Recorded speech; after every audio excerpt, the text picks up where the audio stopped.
Bienvenidos a un nuevo vídeo de la Cámara del Arte. Desde la emblemática Puerta del Sol os vamos a llevar a un lugar en el centro de Madrid con mucha historia y, sobre todo, mucho arte. Así que, sin más dilación, dentro intro.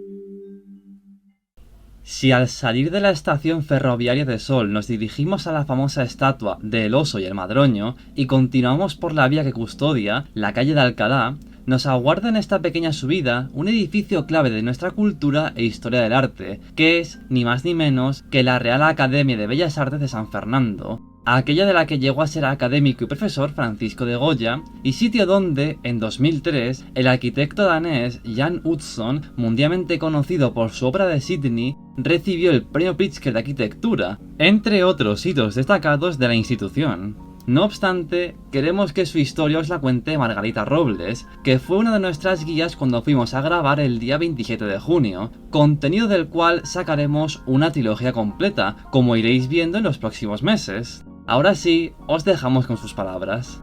La Real Academia de Bellas Artes de San Fernando nace en 1752 en un contexto del cambio de dinastía entre los Austrias y los Borbones, con esa intención, sobre todo de Felipe V, de intentar crear instituciones que adoctrinasen el gusto, ¿no? En este caso, la Real Academia de Bellas Artes de San Fernando tuvo esa función desde el principio, el adoctrinar un poco, el guiar a los jóvenes artistas para que todos salieran de aquí sabiendo y haciendo un poco lo mismo bajo un mismo estilo, que en este caso será el neoclasicismo. La primera sede de la academia fue la Casa de la Panadería en la Plaza Mayor, pero enseguida nos quedamos sin sitio y hubo que buscar otro emplazamiento. El emplazamiento ideal es en el que nos encontramos aquí, que es el Palacio de Goyeneche, que Carlos III facilita a la academia para que se instale aquí como Academia de Bellas Artes. Las Bellas Artes que en un principio crearon o inauguraron, por así decirlo, la Real Academia fueron las tres nobles artes que se consideraban la pintura, la escultura y la arquitectura. Con el paso del tiempo se han ido uniendo otras como la música o las nuevas artes de la imagen, donde ya pues un poco está todo lo que conglomera la creatividad contemporánea, ¿no? El Palacio de Goyeneche lo construye Churriguera. Luego, cuando lo ocupa la academia, se interviene, se afeita la fachada, porque era totalmente barroca, se afeita en base a ese estilo neoclásico y se vuelve un poco más austera. ¿Cuándo la academia deja de hacer esa función pedagógica hacia los estudiantes? Pues cuando se crea la Universidad Complutense de Madrid. Cuando la academia se queda sin esa función, se queda con una enorme colección de arte y se decide construir un museo. El museo lo hará el arquitecto Txoka Goitia, que se inaugurará en marzo de 1985. Hasta ese momento, pues hemos seguido siendo museo y tenemos muchas actividades que están abiertas al público, que podéis visitar cuando queráis y bueno, pues no perderos esta colección que va desde el siglo XVI hasta la actualidad, porque actualmente hay 56 académicos y académicas. Cada vez que entra un académico o académica nuevo tiene que donar una obra de arte. Por eso tenemos obras de artistas contemporáneos como Carmen Lafont, Blanca Muñoz, Isabel Muñoz, Rosa Brun, bueno, muchísimos artistas que han entrado en esta última ronda en la generación nueva y que se puede ver en las salas del Museo de la Tercera Planta. Tras esta magnífica introducción sobre la historia y significado de la Real Academia de Bellas Artes de San Fernando, con cámara en mano, presenciamos la apertura de sus puertas y nos dirigimos al interior de tan noble institución. Partimos desde la planta baja hacia la Calcografía Nacional, dependiente de la Academia desde 1932 y en cuyo seno guarda la práctica totalidad de los grabados de Francisco de Goya. Para esta sección contaremos con un especialista de categoría, Alberto Urueña, que en este primer vídeo nos hará un fascinante recorrido por los caprichos, dejando las otras series de la colección para la segunda entrega. Estamos en la Calcografía Nacional, que es la institución más antigua de España dedicada a la preservación del arte gráfico. La Calcografía Nacional surge en 1789 por Real Decreto del Conde de Floridablanca, a fin de poder estampar todas las planchas que hasta ese momento se daban a estampar a pequeños talleres que había por todo Madrid y que eran pertenencia de la corona. La Calcografía Nacional surge dentro de la imprenta real como un taller de estampación meramente para ilustrar todos esos tratados científicos, literarios, que se estaban imprimiendo en esa institución dentro del siglo de las luces o la Ilustración. En ese momento se pone muy de moda la publicación de artículos científicos, es el siglo del descubrimiento, de los primeros tratados de botánica, de la catalogación de las especies. Entonces, todos esos libros necesitaban ilustración. Hasta ese momento, las ilustraciones, como digo, se subcontrataban a terceros talleres, terceras instituciones, y el Estado, sobre todo el Conde de Floridablanca, en ese intento de construir un Estado nacional, un Estado centralizado, un Estado funcional y moderno, lo que hace es fundar esta institución para estampar ese tipo de planchas. Además, ¿por qué? Porque, entre otras cosas, la Calcografía Nacional, o hasta ese momento los otros talleres, imprimían los vales reales. Los vales reales, los precursores del papel moneda, de los billetes, eran pagarés del Estado. Hasta ese momento la corrupción rampante había hecho que esas planchas con las que se imprimían esos vales reales acabasen en esos talleres, pero al final de la estampación de esas tiradas, esas planchas no volviesen al Estado, con lo cual circulaban por Madrid muchísimos vales reales que no eran legales. Por todo ello, la calcografía, el Conde de Floridablanca, funda esta calcografía real en 1789. La peculiaridad que tiene la Calcografía Nacional no es solo que es la institución más antigua en el país dedicada a la preservación del arte gráfico, es que es una de las instituciones más antiguas del mundo dedicadas a la preservación del arte gráfico y más concretamente al arte del grabado. Desde su fundación en 1789 no ha cerrado sus puertas nunca. Como he dicho, surgió como un taller y así fue hasta los años 90 del siglo pasado, cuando se transformó en una entidad cultural. Hasta ese momento el taller estuvo funcionando sin pausa. Ni siquiera en la Guerra Civil se paró el funcionamiento de ese taller. Aquí al lado, al lado del edificio de la Real Academia, en la calle Alcalá, está el Ministerio de Hacienda. El Ministerio de Hacienda durante la Guerra Civil fue el cuartel general de la Defensa de Madrid, por lo tanto fue un objetivo militar. Aún así, el taller de estampación de la Calcografía Nacional no paró de estampar, porque durante la Guerra Civil se hizo una edición de los desastres de la guerra destinada a los líderes europeos del momento, como Stalin, como Chamberlain o como Roosevelt, para Eleanor Roosevelt, para intentar forzar su cambio de opinión con respecto a la no intervención en la guerra de España, denunciando la posible pérdida que se estaba produciendo del patrimonio español. Como digo, ni siquiera en ese momento paró de estampar. Hoy en día sigue el taller en funcionamiento y el ser la institución más longeva, una de las más longevas del mundo, dedicadas justo a estampar y a preservar el arte gráfico, ha hecho que tengamos la mayor colección de planchas de grabado del mundo. Actualmente tenemos 10.000 planchas de grabado de distintos materiales, casi 100.000 estampas, lo que nos hace una de las colecciones más grandes del mundo, por detrás del Louvre, y también una de las que mejor calidad tienen, a la par del Instituto Central de Perla Gráfica en Roma. ¿Por qué? Por Goya. Tenemos la mayor colección de Goyas del mundo. Goya pintó, fue un gran pintor, todo el mundo lo conoce como un gran pintor, pero realmente Goya fue grabador.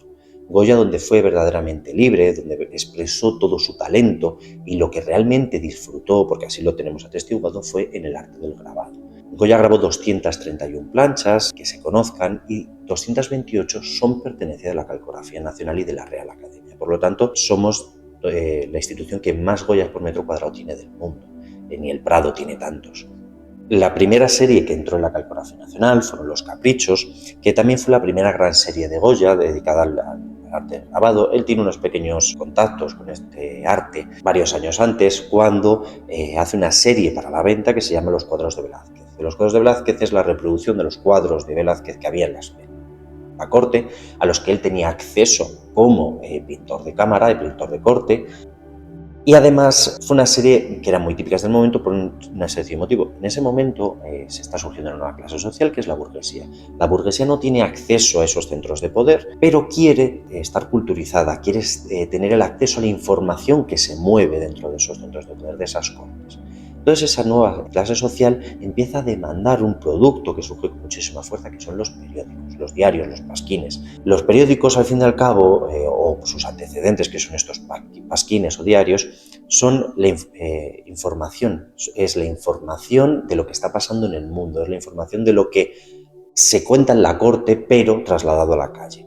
En esos periódicos, los editores se dan cuenta que se incluyen imágenes, y los periódicos se venden mejor, así que empiezan a dar un grandísimo impulso al grabado. Por eso el grabado, a finales del siglo XVIII, tiene una grandísima difusión, como he explicado antes, también por ilustrar esos tratados científicos de arquitectura, etcétera, que se han puesto de moda gracias a la Ilustración.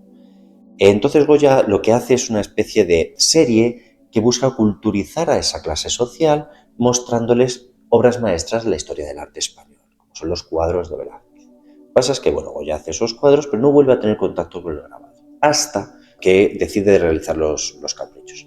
Goya es un ilustrado, sus grandes amigos son ilustrados, pero él no es un literato, él no sabe escribir, no es que no sepa escribir físicamente, no sabe escribir bien. Entonces, él lo que decide es poner imagen a todas las críticas que sus compañeros ilustrados están haciendo de la España del momento.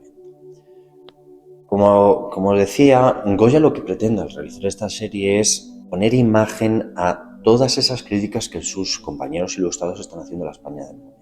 Hay que entender que España en este momento es una España muy convulsa, hay una nueva dinastía reinante que ha venido con ideas de reforma, de avance, han traído la ilustración, han traído una serie de cosas que chocan profundamente con la percepción y con la construcción de la España del momento, la España de los Austrias. Una España bastante anquilosada, en un pasado glorioso, que se resiste a aceptar los cambios, en la que hay unas estructuras de poder muy poderosas que están ancladas y que temen que los cambios le empiecen a minar su poder y su base social, su base de legitimidad.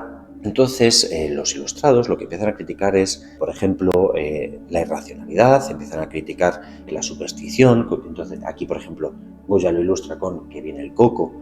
El coco es esa figura mítica en la que los padres asustan a los hijos. Es un ejemplo de cómo a través de la irracionalidad se mete miedo al pueblo para que el pueblo no reaccione. También tenemos críticas al poder del momento, de la Rollona, en el que vemos un niño que se está metiendo las manos en la boca, es decir, es un niño tonto, porque cuando alguien mete las manos en la boca en el arte, generalmente lo que simboliza es que es una persona un poco tonta, boba, simple. Vemos que es un niño de la nobleza porque lleva el típico vestido de los nobles del momento, que era un vestidito que tenía tocado a la cabeza, una faldita, y al cinto lleva una serie de relicarios. Era muy común que la nobleza del momento, para alejar el mal de ojo y las enfermedades, pusiesen relicarios, pusiesen estampitas a los niños para alejarles de todo ese mal de ojo, de esa magia oscura. Volvemos a la crítica de la racionalidad. ¿Pero qué pasa? ¿Qué tiene de especial este grabado? Si nos acercamos a ver la cara del niño, el niño tiene bigote.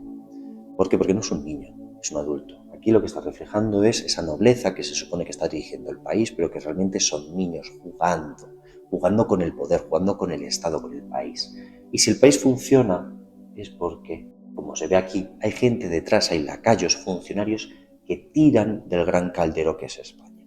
Pues aquí tenemos, críticas al poder establecido. En que se la llevaron, por ejemplo, tenemos la crítica a la falta de libertad de las mujeres.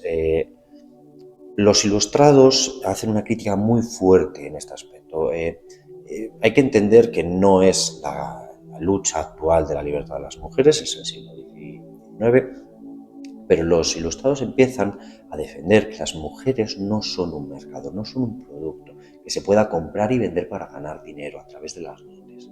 Lo que ellos empiezan a defender es que las mujeres son personas autónomas que pueden tener poder de decisión, que no son un producto.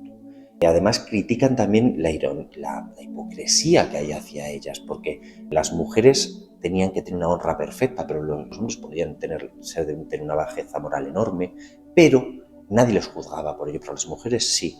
Entonces, por ejemplo, aquí, que se la llevaron, tenemos una mujer que está siendo secuestrada, también critican enormemente, una práctica muy común del momento, que es que cuando una mujer era violada, era abusada, la culpa siempre recaía sobre la mujer, porque se lo había buscado por algún motivo. Entonces aquí, por ejemplo, tenemos esa denuncia en que se la llevaron una mujer que está siendo raptada por los encapuchados, quizás para venderla como mujer a otra persona o para forzarla. También tenemos críticas al amor romántico, ese amor de caballerías, de novelas heroicas que en ese momento también la nobleza leía, la burguesía leía, que hablaban de ese amor ideal, de esa mujer que su caballero azul venía a salvarle y se quedaban prendadas al momento y vivían felices y comían perdices. Críticas a ese amor irreal, que muchas veces lo que hacía era justificar esa opresión hacia las mujeres, porque cuando una mujer era vendida a un hombre a través de una familia, daba la mano de una hija a través de una dote, es decir, vendía a su hija para conseguir una dote, claro, a las mujeres se les metía en la cabeza que terminarían enamoradas de su marido en el futuro, que ahora, es decir, era un método de controlar también a las mujeres. Entonces, críticas evidentemente al amor romántico, críticas a la Iglesia. La Iglesia en ese momento en España tenía muchísimo poder. Si hoy en día tiene poder, en ese momento el poder de la Iglesia es enorme. La Iglesia tiene poder por varios motivos. Primero, porque tiene el monopolio sobre la información sobre el pueblo llano. En un momento en el que la gran mayoría de las personas son iletradas, son analfabetas, que no salen de sus pueblos, que además están enfermos de religión porque les meten el miedo, su único contacto con el exterior son los curas. ¿Los curas por qué? Porque los curas sí reciben cartas de otras diócesis, otras iglesias, y desde los púlpitos informan al pueblo de lo que está pasando en el mundo, pero informan lo que ellos quieren. Entonces tiene el monopolio de la información. También tiene el poder de censurar publicaciones, también es inmensamente rica, la Iglesia tiene muchísimo poder. Entonces eso la convierte evidentemente en el foco también de las críticas ilustradas. Aquí vemos, por ejemplo, en Están calientes unos curas, que uno podría pensar que lo que está criticando es la hipocresía de la Iglesia, que promulga la pobreza, pero los curas nunca pasan hambre. Por eso mucha gente cuando era pobre se metía a cura, porque sabía que entonces no volvería a pasar hambre, o incluso podría ascender. Lo que pasa es que me quiero detener aquí porque en este grabado voy a explicar un poco el por qué sabemos el significado oculto de los caprichos, por así decirlo. Los caprichos critican y condenan a gente muy poderosa de España. Entonces, evidentemente, Goya lo que no puede hacer es una crítica abierta a todo este poder establecido, porque le habría causado unos enormes problemas. Entonces, él las esconde. Por eso, en este grabado, que nosotros podríamos pensar que lo que estamos viendo es esa crítica a la hipocresía, realmente aquí Goya lo que está criticando son los abusos sexuales dentro de la Iglesia. Algo que nosotros, si lo vemos, no nos da esa percepción. ¿Pero por qué lo sabemos? Por dos motivos. Primero, porque conservamos los dibujos preparatorios. Si una cosa caracteriza a Goya, y le hace uno de los 3 grandes grabadores de la historia, junto con Durero o Rembrandt, es que él mismo grababa sus propias planchas. Lo común en ese momento es que alguien hiciera un dibujo en sanguina y se lo diese a un grabador. Por eso todos los grabadores del momento se llaman pintores. Goya nunca dijo yo soy grabador, no, él decía yo soy pintor. Los grabadores eran simplemente los que grababan el metal, ¿vale? Entonces se lo daban a estos grabadores y estos grabadores lo que hacían era presionar el papel sobre el metal, retirar el papel y dibujar sobre la transferencia de la tinta en sanguínea. Goya no lo hacía así, Goya grababa sus propias planchas y las hacía a mano alzada. Eso ha permitido que conservemos gran parte de los dibujos preparatorios de Goya. Y lo que observamos al ver los dibujos preparatorios de Goya es que Goya se fue censurando a sí mismo según fue haciendo los caprichos. La serie de los caprichos él la empieza mucho antes de su publicación, al principio lo llama Sueños, y al principio eran muchísimo más ácidos, muchísimo más abiertos, hasta el punto que en este grabado, el primer dibujo preparatorio, el primer cura tiene un pene enorme en la cara, tan grande que se lo tiene que levantar con un palo para poder meterse la cuchara en la boca. Lo que vemos es que los sucesivos dibujos preparatorios el pene se fue haciendo cada vez más chiquitito hasta que desapareció en el rostro del cura. Evidentemente, eso fue la autocensura que hizo Goya. No podía denunciar abiertamente, aunque todo era una verdad. Todo el mundo la conocía, que había abusos dentro de la Iglesia, todo el mundo lo sabía. Pero claro, una cosa es que todo el mundo lo sepa y otra cosa es que lo digas públicamente. Entonces, se fue censurando, pero conservó el título. Están calientes, ese doble sentido. Goya por los títulos lo que buscaba era orientar a ese ilustrado que está leyendo los caprichos hacia la crítica verdadera, hacia la crítica oculta por detrás de la imagen. Nosotros entonces conocemos ese significado oculto, entre otras cosas, por estos dibujos preparatorios y estos títulos. Pero es que también lo curioso es que empezó a circular por Madrid una edición de los caprichos que debajo de cada capricho tenía escrito el verdadero significado de cada uno de los caprichos. No sabemos quién la hizo, no se conserva tampoco esa edición, se conserva un manuscrito copiado de esa edición, pero apareció. La persona que hiciera ese manuscrito conocía muy bien el trabajo de Goya, pero conocía muy bien el trabajo preparatorio de Goya, porque muchas veces lo que se está describiendo en esa frase no es el capricho actual, sino es el sueño, es el dibujo preparatorio. Eso causó unos enormes problemas a Goya hasta el punto de que llega a ser enjuiciado por la Inquisición, no se le abre proceso contra él. Lo que pasa es que Goya, mucho antes, en vista de que estos caprichos le podían dar problemas porque se está empezando a rumorear su verdadero significado, lo que hace es regalárselos al rey. Al regalárselos al rey, lo que hace es despejar toda duda sobre él. El rey es su católica majestad. Si su católica majestad acepta unos grabados, la Inquisición ya no puede ir a por él. Ese es el motivo por el cual los caprichos pertenecen a la Calcografía Nacional desde su fundación, porque el rey, en cuanto Goya se los donó, las derivó a la Real Calcografía. Entonces, como digo, ese es el origen de la colección de Goya en la calcografía. Siguiendo con las críticas que hace Goya al poder establecido o a la España del momento, bueno, tenemos, por ejemplo, más críticas a la falta de la libertad de las mujeres y el abuso del Estado que hace de ellas, en la que la descañonan. Vemos una mujer que tiene cuerpo de gallina, que está siendo desplumada por 3 hombres que llevan toga, es decir, son letrados, son juristas, son abogados. En ese momento, un abogado no es lo que nosotros conocemos hoy en día, no es una persona que defienda a otra persona en un juicio. Un jurista es un funcionario. Todos los funcionarios tenían que estudiar leyes y eran polivalentes para todo. Entonces vemos a 3 funcionarios del Estado desplumando a una mujer. Volvemos con el título, que la descañonan. Críticas también, evidentemente, a la Inquisición. La Inquisición es ese organismo que utiliza la Iglesia no para perseguir herejes, sino para perseguir opositores políticos. La Inquisición es la policía secreta de la España del siglo XVIII y siglo XIX. Se dedica a perseguir librepensadores, a censurar publicaciones, a humillar, a controlar a la población, a mantener el orden. Además, la Inquisición no solía ejecutar a sus reos.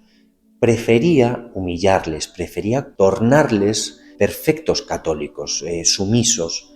Aquí vemos aquellos polvos en el que vemos un hombre que está resignado con un rosario oyendo una sentencia. El hombre está resignado porque cuando a uno le detenía la Inquisición y se llegaba al juicio, la sentencia estaba dictada antes del propio juicio. Era realmente una lectura. ¿Por qué? Porque a ti te habían detenido porque eras un disidente. A los disidentes no se les podía dar la oportunidad de defenderse y que sus ideas se difundiesen. Entonces vemos a un hombre que está rezando, resignado, porque sabe que no hay nada que hacer contra esa sentencia. Y le vemos con el San Benito, es decir, ese hábito que se ponía a los reos de la Inquisición, en el cual se escribía el nombre del reo, su parroquia y por qué había sido enjuiciado. En el siguiente, No hubo remedio, vemos que hay un hombre que ya ha sido condenado, va sin el San Benito. Cuando a un hombre se le condenaba, se le retiraba el San Benito y se le está haciendo el paseillo hasta el quemadero más cercano. Aquí en Madrid el más famoso era el de la Cruz Verde.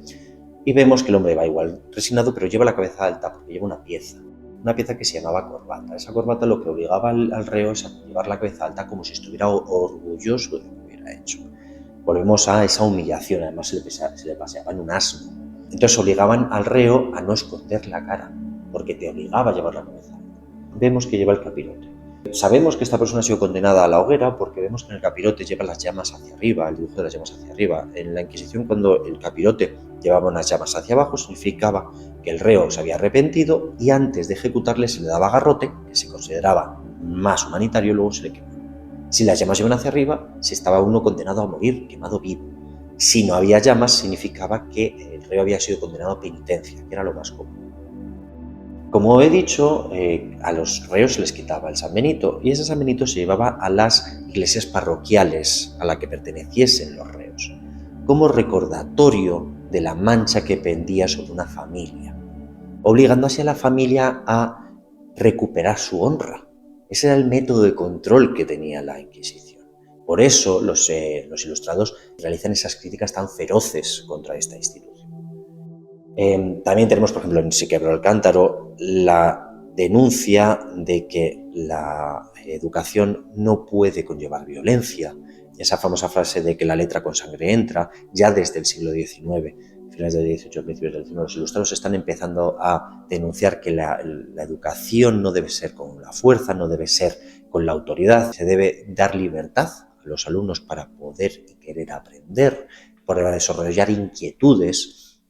Y relacionada con esta, por ejemplo, tenemos Si sabrá más el discípulo, en el que vemos que hay un asno que está queriendo pasar una página en la que solo hay letras As, porque él ya está más avanzado, tiene curiosidad por pasar a la letra B, pero vemos que el maestro le va a golpear con una pieza porque no ha hecho lo que él ha dicho. Es decir, le está coartando su libertad, su inquietud por estudiar, porque la educación, ellos lo que empiezan a defender es que la educación lo que no puede es ser un patrón por el que cortar a todo el mundo, sino que debe formar a la gente. Entonces, por eso tenemos, si sabrá más el discípulo, volvemos a ese significado de los títulos que es muy orientativo.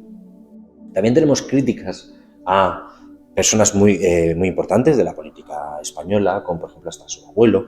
Aquí hay varias versiones, pero una de las más extendidas es que aquí lo que está criticando es a Manuel Godoy. Godoy, como sabemos, es esa persona que pasó de ser de guardia de corps a primer ministro de España simple y llanamente por ser el amante de la reina.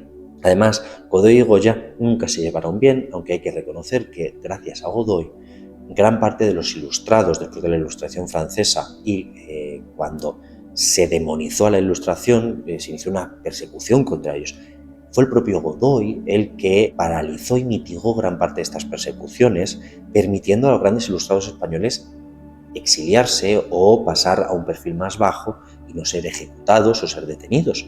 Entonces, bueno, Godoy fue una persona tremendamente corrupta, tremendamente, en la vida personal parece ser que era bastante mala persona, pero sí que, hay que reconocerle que gracias a él, pues muchos ilustrados, incluido Goya, pudieron disfrutar una vida larga fuera de la prisión, por así decirlo. El caso es que aquí el hecho que está criticando es que Godoy, cuando empieza a extender el gobierno, hay un problema. Que fuera el levante del rey no era el problema, porque todos los nobles tenían amantes. Había una concepción en ese momento muy popular que decía que la mujer estaba para procrear y la amante para disfrutar. Todo el mundo tenía amantes, hombres y mujeres, de la alta nobleza, evidentemente. Entonces, el problema no era que una reina tuviera amantes y abiertamente, porque no se escondían, eso era muy habitual. El problema fue que lo que empezó a llevar mal la nobleza es que una persona que no tenía sangre noble estuviese por encima de ellos. Así que se empeñaron en buscarle un origen de sangre azul a Godoy. Y entonces llegaron a una idea absurda y dijeron, si se apellida Godoy, vamos a decir que desciende de los reyes godos. Entonces, en ese juego tan absurdo, entroncaron a Godoy con los grandes reyes míticos de España. Aquí en el Museo de la Real Academia, aunque ya no está expuesto, pero animo a verlo en nuestra página web, tenemos el cuadro que ordena pintar Godoy con su árbol genealógico y es muy gracioso porque se emparenta, con todos los reyes godos importantes, con Don Rodrigo, con Witiza. Le falta emparentarse con el Cid, cuanto menos. La verdad es que es muy gracioso el ver la desfachatez de todo eso. Entonces aquí vemos un asno que está viendo su árbol familiar, porque son un libro lleno de asnitos hasta el asno primigenio. Por eso hasta su abuelo. También es una crítica a esa nobleza que justificaba su poder única y exclusivamente por gestas pasadas de antepasados míticos que muchas veces ni siquiera estaban emparentados con ellos. Entonces, pues tenemos aquí críticas a este poder. También me gustaría no irme sin comentar otro grabado, que es Mala Noche, para explicar por qué Goya también tiene una cosa muy especial. Goya empieza a representar, ya no solo en grabado, en pintura, a las capas más desfavorecidas de la sociedad. Entre ellos a las prostitutas. Goya empieza a representar a las prostitutas alejado de esa representación típica que hasta el momento se había hecho, que era una representación bíblica de las prostitutas, esas mujeres descarriadas que gracias a la religión volvían al redil, la historia de María Magdalena. Él, de la manera que representa a las prostitutas, es como mujeres que están obligadas a ejercer ese oficio, a mujeres pobres, a mujeres desesperadas, obligadas, que sufren por ejercer. Entonces, por eso, por ejemplo, aquí en Mala Noche, si vemos el rostro de la prostituta, vemos que es un rostro que tiene un enorme cariño, tiene un sentimiento acogedor, de calidez. No es el rostro de una mujer descarriada, es el rostro de una mujer que está sufriendo por hacer la noche, pero hace tan mal tiempo que no va a hacer dinero. Siguiendo, tenemos ya también el gran grabado representativo de esta colección, que es El sueño de la razón. Como os he dicho, cuando Goya planea hacer esta serie, inicialmente lo llama Sueños. Y la portada de esa serie original iba a ser El sueño de la razón. Por eso se llama El sueño de la razón. Como os he dicho, esa serie inicial de Sueños iba a ser mucho más crítica. Por eso esta portada es mucho más crítica, es mucho más identificativa con lo que iba a ser la serie. Es una serie sobre la Ilustración, es decir, el siglo de las luces, la luz ante la oscuridad. Por eso se llama El sueño de la razón produce monstruos. Este grabado ha tenido millones de interpretaciones, millones, pero todas van orientadas en lo mismo. Cuando la razón duerme, cuando no somos críticos, cuando nos adormecemos, nos hacemos complacientes, el mal, las tinieblas, los monstruos afloran. Cuando nos volvemos conformistas, surgen todos esos mitos para controlarnos, surge la falta de libertad. Entonces, por eso vemos un hombre que seguramente sea Jovellanos, porque Goya pinta a Jovellanos en una postura exactamente igual, que es la postura de la melancolía, que es esa postura de un hombre con la cabeza gacha, apoyada y las piernas cruzadas, eso se denomina la posición de la melancolía, y la melancolía no es otra cosa que la depresión. Vemos un hombre que está deprimido, una persona que al apagar su razón, al apagar su espíritu crítico, está haciendo que la oscuridad vaya hacia él. Otra interpretación que tiene este grabado, que también tiene mucho que ver con todo esto, es que cuando nosotros nos ponemos críticos, es decir, ponemos luz sobre las tinieblas, descubrimos los monstruos. Cuando ponemos en crítica todo lo que nos han enseñado, por muy tradicional o aceptado que sea algo, es cuando nos empezamos a dar cuenta que a lo mejor hacemos cosas que no tienen sentido o no nos hacen bien. Entonces también es esa crítica del sueño de la razón por los demuestros, el aplicar el método científico a lo que damos por sabido, a las convenciones sociales. Muchas veces lo que nos muestra es precisamente ese control que se ejerce sobre nosotros o esa hipocresía, esos errores, esos problemas que tiene en ese momento la sociedad. Entonces por eso es precisamente por lo que este grabado también es tan famoso, porque representa muchas cosas que son aplicables a la España de ese momento y a la España actual. Evidentemente este grabado es muy llamativo y un poco ya por eso lo tiene que esconder a mitad de edición, a mitad de la serie con el número 43, porque no puede ponerlo como portada, por eso se inventa esa portada en la que aparece el que pone Goya Pintor. Luego también Goya, como he dicho, critica la superstición, la superstería, critica la religión en sí y la critica a través de la brujería. Evidentemente, la brujería simboliza lo irracional. Son ese conjunto de creencias que se repiten porque sí, sin sentido y que no tienen ninguna utilidad. Muchos ven en esta utilización de la brujería un símil a la religión católica y ven esas prácticas de la brujería como las prácticas religiosas de la Iglesia. Por ejemplo, Goya representa varias veces a los flagelantes y muchos ilustrados del momento empezaron a criticar que el sentido de esos flagelantes, de gente que se martiriza en Semana Santa para sentir el dolor de Cristo. El caso es que es curioso que Goya utilice la brujería porque cuando Goya hace esta serie, en España no ha habido un juicio de brujería en casi 100 años, si no recuerdo mal. El último creo que es en La Rioja. Entonces es curioso utilizar un recurso como es la brujería que hace años que no hay noticia de ello. Entonces es curioso, por eso muchos historiadores ven ese símil con la propia religión, porque al fin y al cabo la brujería también es una religión. Entonces, por eso tenemos críticas a la religión, también críticas a actitudes, a los chismosos, en Soplones vemos un hombre que está soplando a los oídos de la gente,